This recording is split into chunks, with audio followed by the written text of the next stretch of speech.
Benjamin Netanyahu की भी करते हैं और बेंजामिन नेतन्याहू का मानना है कि जंग ख़त्म नहीं हुई है। ईरान और इजराइल के बीच जंग जारी है और जंग एक नए महाज में आ चुकी है जहां दुनिया अपने नए नए दोस्तों को तलाश कर रही है, वहीं इजराइल ने भी अपने नए दोस्त की तलाश भी कर ली है। एक बड़ा सियासी बयान बेंजामिन नेतन्याहू का आया है और बेंजामिन नेतन्याहू का मानना है कि ईरान के साथ अभी जंग ख़त्म नहीं हुई है, मुसलसल जारी है और ईरान को अब की बार बहुत बड़ा झटका लगा है, बहुत बड़ा नुकसान इन हमलों से हुआ है। बेंजामिन नेतन्याहू का मानना है कि किसी भी कीमत पर ईरान को जौहरी हथियार बनाने की इजाज़त नहीं दी जाएगी, क्योंकि अगर ईरान के हाथ जौहरी हथियार लगा तो ये इंसानियत के लिए एक बहुत बड़ा काला दिन होगा, ये बेंजामिन नेतन्याहू साहब कह रहे हैं। इजरायली वज़ीर आज़म का मानना है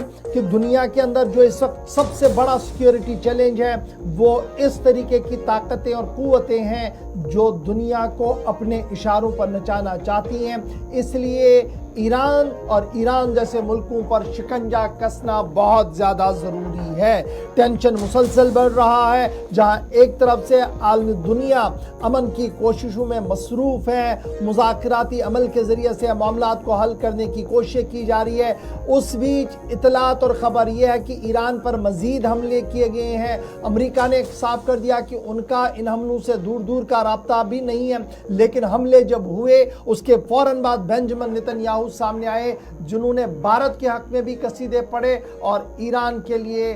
ठोस और बड़ा पैगाम दिया कि जंग जारी है, जंग खत्म नहीं हो सकती। इजरायली वज़ीर आज़म उस वक्त बात कर रहे थे जब मुल्क के अंदर बार बार उस मुआहदे की मुखालफत पर भी उनके सामने बात रखी जा रही थी कि अब इस जंग को ख़त्म किया जाए। फिर अमेरिका के अंदर भी मुख्तलिफ किस्म के दबाव जो वो अमेरिकी सदर पर पड़ रहे थे, किससे परमिशन लेनी है किससे नहीं, लेकिन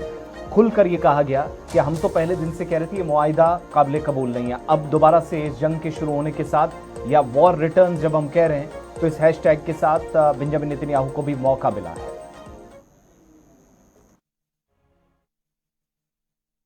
אני מודה לטייסים הגיבורים שלנו, לצוותי הקרקע, החימוש והתחזוקה